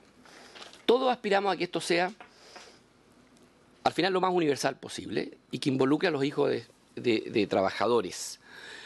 Si lo hacemos de la noche a la mañana, no estoy pensando solamente en un problema de costos, es exactamente el doble, pero yo creo que tampoco nos acompañaría la oferta de vacancia, de espacios donde llevar los niños. Y por eso queremos ir a hacerlo gradualmente, paso a paso. Lo primero es un beneficio laboral, que es lo que estamos presentando hoy día. En la mañana me tocó participar en un seminario y yo levanto una cifra que es muy importante. La participación laboral de las mujeres todavía es un desafío que tenemos que hacer frente. Tenemos buenas noticias, porque cuando uno ve la participación femenina por grupos etarios, nos damos cuenta que hasta los 34 años se ha disparado hacia arriba, supera el 75%. O sea, las generaciones jóvenes hoy día están entrando con mucha más fuerza en el mercado laboral. Pero en los otros grupos tenemos todavía una brecha importante y tenemos que hacernos cargo. Y este proyecto creo yo que apunta a eso. Eso no significa que lo último que se haga es el inicio del camino y eso. Muchas gracias. Cristóbal quería plantear algo. Típicamente, yo tengo 3 niños chicos, 2 que van a la sala cuna, y uno en un jardín infantil ofrecen media jornada y jornada completa. No existe esta cosa 1 día, 2 días, 3 días a la semana. Entonces uno podría pensar que uno parte del supuesto que la madre quiere estar con el niño cuando tiene tiempo y no está trabajando. Entonces que la madre elija si quiere jornada completa o media jornada, y ella verá si el resto del horario le calce cómo hace el cuidado del niño. Pero eso de que le paga 1/3, le paga 2/3, no le paga con las horas, yo creo que hay que desligar. Puede ser que no sea al tiro, sino con gradualidad, el tema de cuántas horas trabajo y cuánto beneficio recibo por la sala cuna. Sí, yo concuerdo que hay que simplificar, y que además hay un tema complejo respecto a las independientes, de aquellas que están en un trabajo formal con jornada más baja. Pero bueno, va a ser parte de la discusión sobre el tema de la administración del fondo. Yo quiero plantearle al ministro que después de escucharlo, me queda más la impresión de que no es necesaria una instancia distinta, porque si lo que se busca es más bien un traspaso de recursos, más que porque en el SANA nosotros constituimos un fondo y lo que licitamos es la administración de ese fondo. Pero en este caso, lo que usted señala es que más bien vamos a ir pagando. Me parece que es harto más simple, y que uno podría, incluso dentro de la institucionalidad existente, buscar fórmulas que puedan ser incluso menos onerosas y que funcionen igual. Va a ser materia de discusión. Se constituye el fondo por ley y se licita la administración del fondo. Exactamente lo mismo. Pero hay diferencias. Hay diferencias con el SANA. Primero, yo diría desde la cobertura y de la cantidad de beneficiarios. En el SANA nosotros lo dejamos ligado además a las mutuales, porque ellas ya administraban, ya recaudaban, en el fondo redestinamos esos recursos.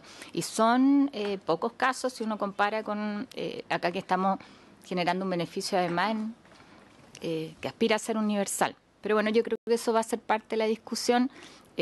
Francisca, ¿quiere plantearnos algo más para cerrar este tema? Y después nosotros tenemos que votar una indicación sobre el tema de obra o faena que está acordada, solamente votarla. Muy cortito, con respecto al tema del bono compensatorio, si es que hay empresas que lo están vulnerando, no obstante, la obligación que establece la Dirección del Trabajo con respecto a trabajo nocturno, lugar aislado, faena mirena, etcétera, el que se esté vulnerando esto no significa que no sea necesario. Es el primer punto. Segundo, este bono se dispararía solamente si se establece por motivos de salud, ¿ya? Es algo que la propuesta de nosotros no lo contempla, sino que solamente para que no se afecte ningún tipo de derechos adquiridos de madres que actualmente pueden trabajar en empresas que cumplen con la Dirección del Trabajo y que tienen derechos, no obstante lo van a perder a pesar de que su empleador va a cotizar el 0,1 por todos los trabajadores de la organización. Y con respecto a que hay muy pocas comunas que tienen, que la cantidad de sala cuna, las comunas que cuentan con sala cuna son pocas, con mayor razón se hace necesario el bono compensatorio, porque el costo de estimación de sala cuna, tanto para la cotización como el aporte del Estado, está en atención de la cantidad de niños menores de años de madres trabajadoras, no en atención a la cantidad de salas cunas disponibles. Y lo que queremos hacer acá es que las mujeres puedan trabajar, por lo tanto creemos que sería aún más necesario. Bueno, muchas gracias. De la discusión. Pero por supuesto. Oiga, senador, 30 segundos. Es que me faltó aclarar un punto, sí. No se afecta, independiente que yo creo que hay que hacer el debate sobre el bono compensatorio, qué tan limitado o no, pero aclarar absolutamente que no se afecta ni un derecho adquirido. Y en aquellas empresas que por contrato colectivo o por política interna o por reglamento están otorgando más derechos a la cuna, mejores a la cuna, o bonos compensatorios que son derechos adquiridos, este proyecto no lo termina en absoluto. Todo lo contrario, incentiva que las empresas puedan ir más allá de lo que la ley exige. Lo que ocurre es que, lo que no puede ocurrir es que se considere derecho adquirido aquellas empresas que hoy día no lo entregan sin que la ley lo establezca. Y eso es lo que tenemos que evaluar. Porque lo que no podría ser es que con esta ley cualquier persona que cotice, en el fondo, pueda pedir que en vez de que le pasen la mensualidad al jardín infantil, sencillamente usa el bono compensatorio. Eso es lo que hay que señalar. Pero los derechos adquiridos no se tocan. Entiendo y valoro además el planteamiento porque no podría quedar ninguna mujer en peor circunstancia, claro, ninguna madre trabajar en la que está ahora. Yo creo que eso es algo que vamos a cautelar de todas maneras. Subsecretaria. Gracias, presidenta. Dos comentarios muy cortitos. Surgió la duda respecto de las salas cunas que hoy día operan dentro de las empresas, si van a poder ser parte del modelo que estamos comentando o no, y sí, van a poder ser parte en la medida que cuenten con la certificación que corresponda, por supuesto, y van a poder solicitar la opción de funcionar dentro de la red, certificada o mediante, obviamente.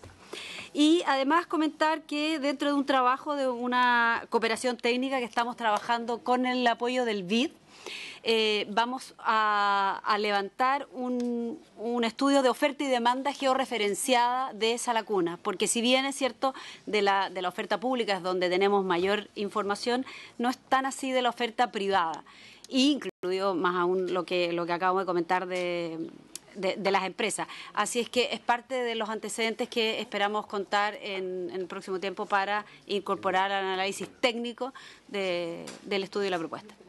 Bueno, muchas gracias. Carlos, súper breve porque tenemos que tratar otro tema. Muy breve respecto a algo que dijo el ministro del Trabajo.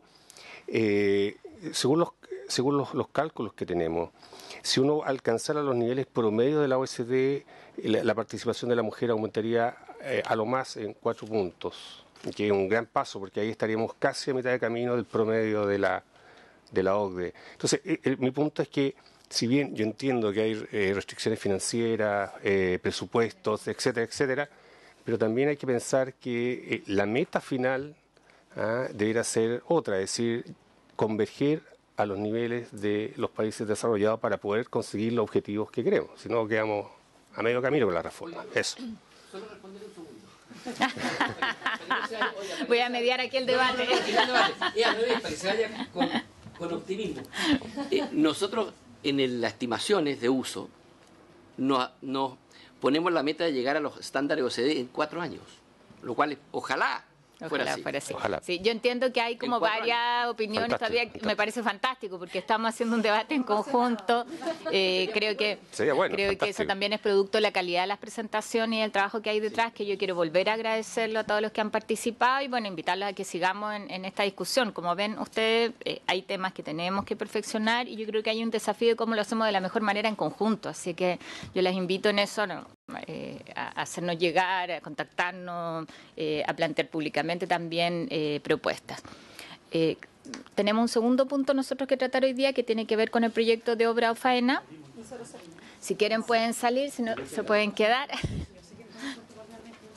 Pero son breves 5 minutos. ¿Ah? Para no entorpecer el gracias. Muchas gracias. Gracias. Voy a medio minuto despedirme.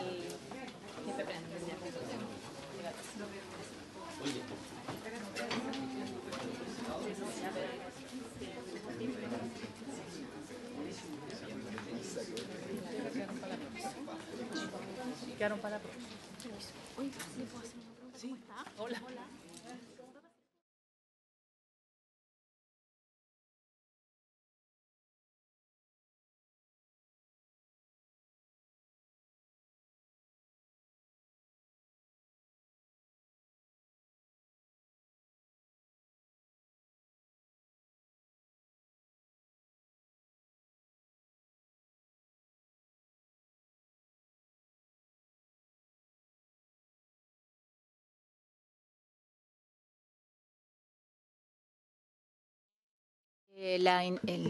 Contemplar 2,5 días de indemnización en forma gradual en un periodo de 3 años completos, porque ahí teníamos una discusión, serán 4 o 3.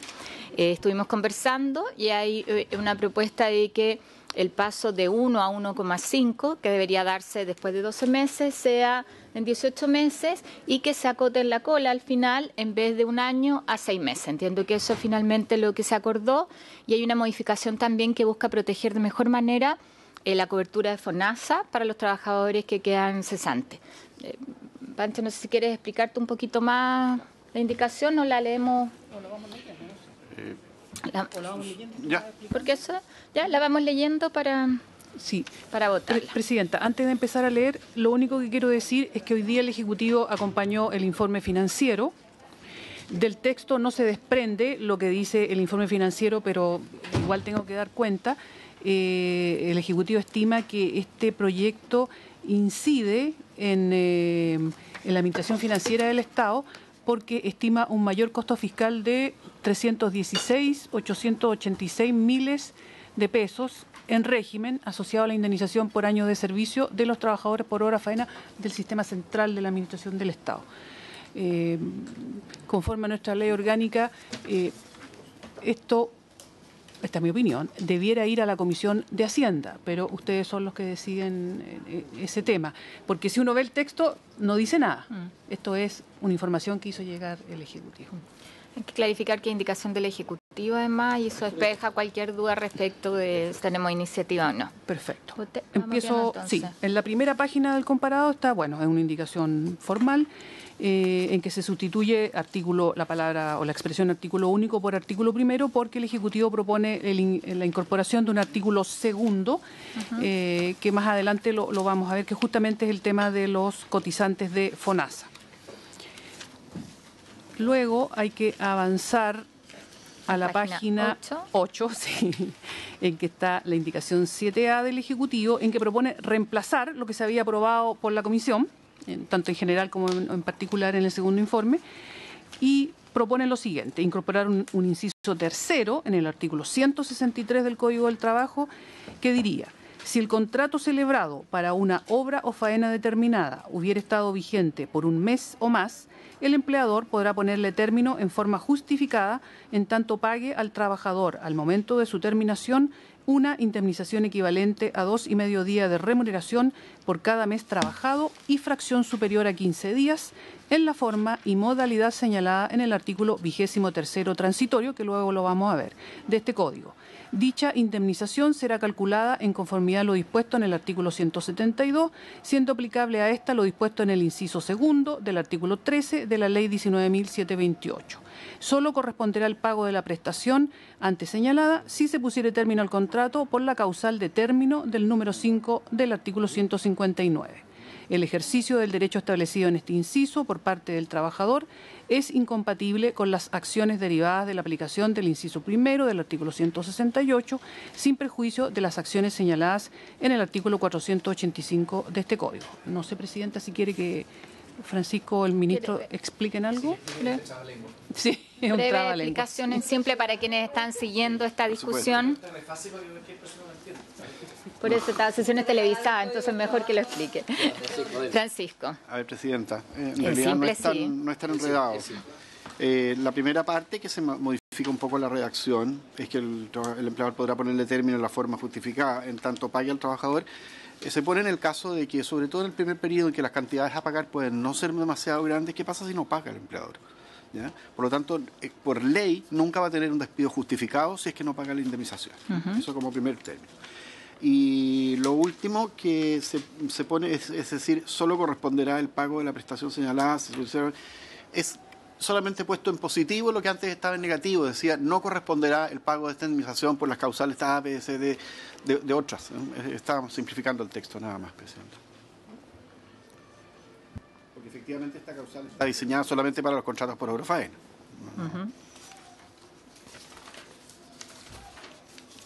¿Estamos de acuerdo? Sí, aprobada entonces por unanimidad. Página 12. Página 13. 13. Sí, la primera, que es formal, sí, también. En la página 13, aquí es donde el Ejecutivo propone agregar el artículo 23º transitorio, que es el que regula justamente lo que se acaba de aprobar. La norma señalada en el inciso tercero del artículo 163 permanente se aplicará de la siguiente manera. En los contratos celebrados durante los primeros 18 meses de vigencia de dicha norma, los trabajadores tendrán derecho al pago de una indemnización equivalente a un día de remuneración por cada mes trabajado y fracción superior a 15 días. En los contratos celebrados a partir del primer día del 19º mes de vigencia de dicha norma y por los siguientes 12 meses, los trabajadores tendrán derecho al pago de una indemnización equivalente a 1,5 día de remuneración por cada mes trabajado y fracción superior a 15 días. En los contratos celebrados a partir del primer día del 31º mes de vigencia de dicha norma y por los siguientes 6 meses, los trabajadores tendrán derecho al pago de una indemnización equivalente a 2 días de remuneración por cada mes trabajado y fracción superior a 15 días. Y en los contratos celebrados con posterioridad al último día del tramo anterior, los trabajadores tendrán derecho al pago de la indemnización en los mismos términos que se señala en la norma permanente. Dos y medio, sí. Si el contrato por obra o faena determinada es celebrado durante alguno de los periodos señalados en las letras A, B o C y termina durante un periodo distinto, el trabajador tendrá derecho al pago de la indemnización que corresponde por los meses trabajados en cada uno de dichos periodos. Con todo, si en los meses de inicio y término de un contrato por obra o faena se produce el cambio de tramo, conforme a los literales del inciso primero, la indemnización corresponderá en dichos meses al tramo vigente el primer día del mes de inicio y primer día del mes de término, respectivamente. Esto contempla la gradualidad y lo que habíamos conversado que pasaba si quedaban 15 días en enero y 15 días de febrero. ¿Estamos de acuerdo, no es cierto? Aprobada por unanimidad.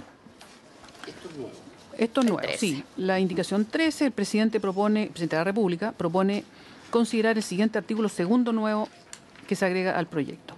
Tratándose de personas que hayan efectuado cotizaciones de salud al Fondo Nacional de Salud, al menos durante 4 meses en los últimos 12 meses calendario, en virtud de contratos por obra faena determinada, mantendrán la calidad de afiliados por un periodo de 12 meses, a contar del mes al que corresponde la última cotización. El director del Fondo Nacional de Salud deberá emitir en un lapso no superior a 60 días contado desde la vigencia de la presente ley una resolución que establezca un procedimiento expedito, directo y completo que garantice el derecho a cobertura de salud a partir del término de la relación laboral de los trabajadores contratados por obra o faena determinada en la forma establecida en el inciso primero de este artículo, y luego hace mención de las normas que están establecidas respecto de justamente la materia que regula FONASA. Esto implica que con 4 cotizaciones tiene cobertura el año completo. Entonces lo resguarda qué pasaba si queda cesante, sobre todo si eran temporales. Verificar si está correcta o no la palabra calendario, porque nos saltó la duda. Yo lo copié textualmente y puede haber sido un error de tipeo, lo copié textualmente del DFL1. Los últimos 12 meses calendario. Sí, está perfecto. ¿Sí? ¿Está bien? Ya, considera aprobada entonces por unanimidad. Y finalmente, al artículo transitorio, el Ejecutivo presentó una indicación para reemplazarlo y propone que diga: la presente ley se aplicará a los nuevos contratos por obra o faena determinada que se celebren a contar del 1 de enero de 2019. Bueno, nada. Aprobamos por unanimidad.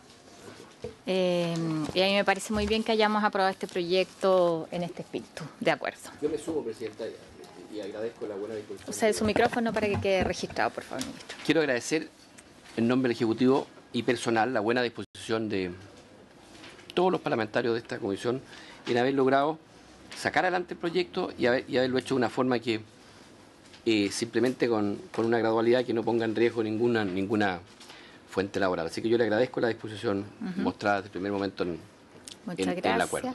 Con esto queda despachado el proyecto. Nosotros, por haberse cumplido el objeto de la sesión, le levantamos. Solamente le pediría a los colegas, si es que tienen personas o centros que quieran opinar sobre el tema de Sala Cuna, que no lo puedan hacer llegar, porque quiero hacerles una propuesta como por temáticas. Está todo el mundo de las centrales sindicales, el mundo de los trabajadores, del sector público, de las empresas, tanto la CPC como la CONAPYME me pidió, el mundo de las pequeñas empresas. Y yo creo que es necesario también hacer con el mundo de educación una sesión de aprensiones ahí de algunos centros de estudios, pero también que nos clarifique Junge, Integra, cómo va a operar esto, cómo opera respecto a la matrícula actual, qué sucede ahí. Esos son como los temas que yo veo para poder programarlo. Un asunto meramente doméstico. La semana siguiente, probablemente el curso lógico del informe de obra faena va a implicar que figuren las tablas de la próxima semana. A mí no me quedó claro, no sé, y eso resorte la comisión, no sé. No habíamos determinado trámite de Hacienda. Yo lo llevaría a la sala y si alguien lo solicita ahí, que vaya, lo discutiremos, pero hoy día no. Despejarlo, que ya quedó despejado aquí el tema de la iniciativa. Entonces yo no lo llevaría a Hacienda. Están con discusión de presupuesto, además eso va a significar que se va a dilatar innecesariamente. Bueno, el punto está en lo siguiente. La próxima semana particularmente, tanto el senador Alamán como el senador Letelier como el ministro están fuera de Chile en compromisos presidenciales y de otra índole. Ver si podemos arreglar la cosa para que se vea justo a la vuelta de la semana siguiente. ¿Qué cosa? ¿Sala Cuna? No, obra faena. Obra faena. Que la sala. Sí, porque eso, si no, vamos a tener que empezar a pedir eso lo conversamos con comité, no hay ningún problema. Si está presente el ministro me parece bien y ambos senadores. Letelier, sobre todo, que sí, ha sido el senador Alamán también, muy activo en ese tema. Ya, levantamos, muchas gracias.